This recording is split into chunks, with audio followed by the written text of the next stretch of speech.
The Jewish scholar Alan Nadler, former director of the Judaic Studies program right here at Drew University in Madison, recently discovered and translated a lost Yiddish essay that was written by Elie Wiesel in 1969. And the essay that Professor Nadler discovered is actually a review.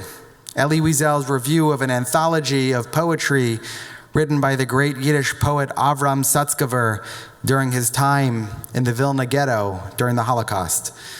And that anthology is called Lieder von Yam HaMaves, Poems from the Sea of Death.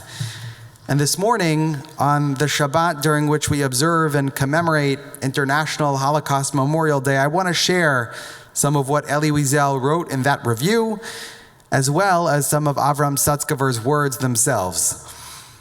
In the words of Elie Wiesel, so long as the Jewish poet remains alive, he will, to his dying breath, indeed with his very dying breath, spin ancient and new dramas, chanting songs that they might pass on to future generations.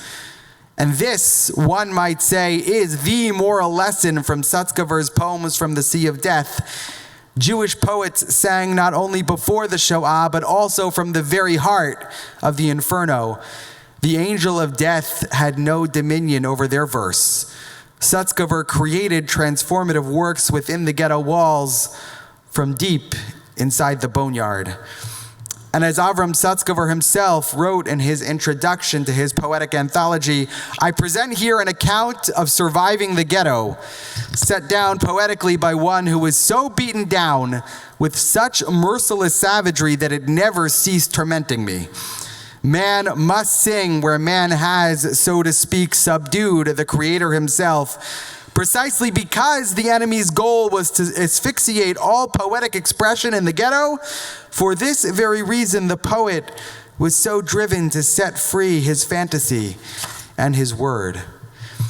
And what both Elie Wiesel and Avram Sutzkever are saying is that even in the midst of the darkest moment in Jewish history, maybe the darkest moment in human history, from the depths of the Inferno, Jews still wrote poetry. We still expressed ourselves creatively. We allowed the poetic muse to flow through us because, as Elie Wiesel put it, the angel of death has no dominion over our verse. Survival during the Shoah was not merely about physical survival. It was about spiritual survival. The survival of the Jewish soul. In Auschwitz, in Theresienstadt, in Bergen-Belsen, Jews still wrote poetry. Because if we couldn't write poetry, what would be the point of surviving? Jews have never fought for survival simply for the sake of survival.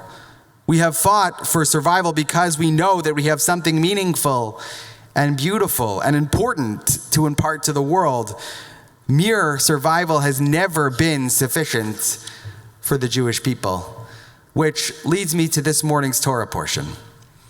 This morning we read of the final 3 plagues, locusts, darkness, and the death of the firstborn. But in between the 9th and the 10th plagues, at a moment when our very existence as a people was really up in the air, and we were quite literally walking in the shadow of death, what did God do? God told Moses to instruct the Israelites on the laws of Pesach. For 7 days, no leavened bread shall be found in your home. You shall perform no labor on both the first and the last day of the holiday. And when your children ask you questions about the rituals of Passover, here is what you should tell them.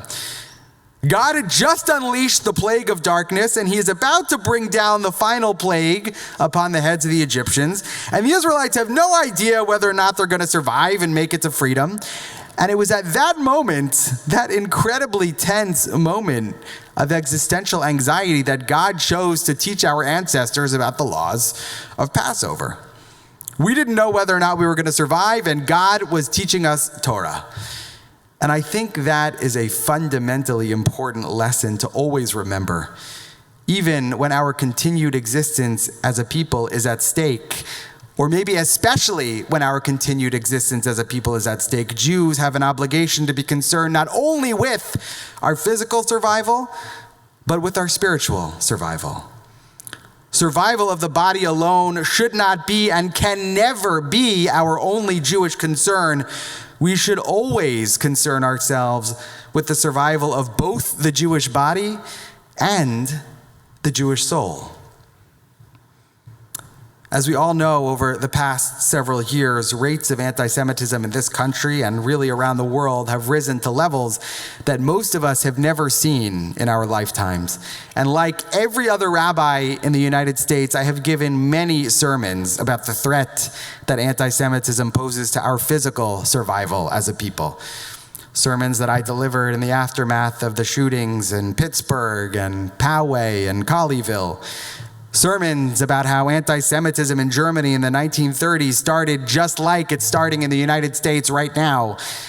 And those sermons are important because, of course, we should always be aware of the constant, pervasive threat to our physical existence. But at the same time, we can never lose sight of the fact that being Jewish is about so much more than merely fighting for survival. Being Jewish is about 4,000 years of history and literature and philosophy and culture. Being Jewish is about Torah and morality and being an or l'goyim, being a light unto the nations. Being Jewish is about more than simply celebrating the fact that we outlived Pharaoh and Haman and Hitler. It's about celebrating the fact that our tradition is one of the cornerstones of Western civilization. Yes, of course, the continued survival and existence of both the Jewish people and the Jewish state is an extremely important conversation to have. But if that's the only conversation that we are having, then we are betraying our purpose as a people. Last week, the world lost one of my heroes, David Crosby, a founding member of both the Byrds and Crosby, Stills, Nash & Young, and a double inductee into the Rock and Roll Hall of Fame. And Crosby was notoriously in terrible health. He was diabetic, he had hepatitis C, he had a liver transplant, and he had survived 3 heart attacks. And in just about every interview that David Crosby gave in the final decade of his life, he candidly acknowledged his own mortality and the fact that sooner rather than later, he was going to die. And as he said, in every one of those interviews, his biggest concern during his final years of his life was not his physical health, but rather his spiritual contribution to the world through his music. He wanted to get out as much music as he possibly could before he died. So between 2014 and 2021, David Crosby recorded 5 albums worth of new music, which was the most prolific and creative period of his entire career.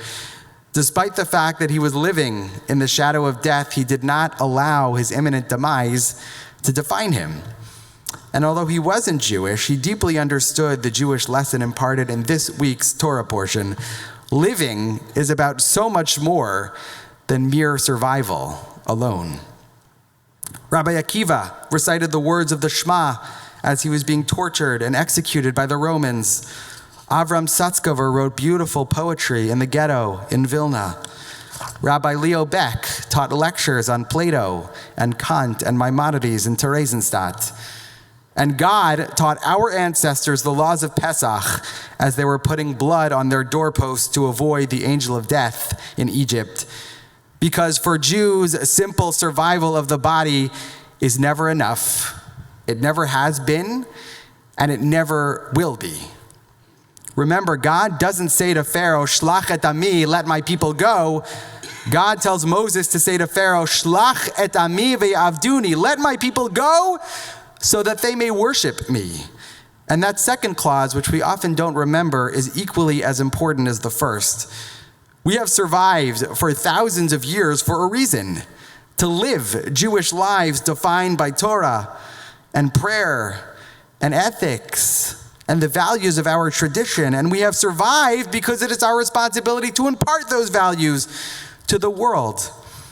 To paraphrase our great sage Hillel, if we don't concern ourselves with our survival, then who will? But if we only concern ourselves with our survival, then what are we? Shabbat Shalom. We continue with Chatzi Kaddish on page 428. Please rise.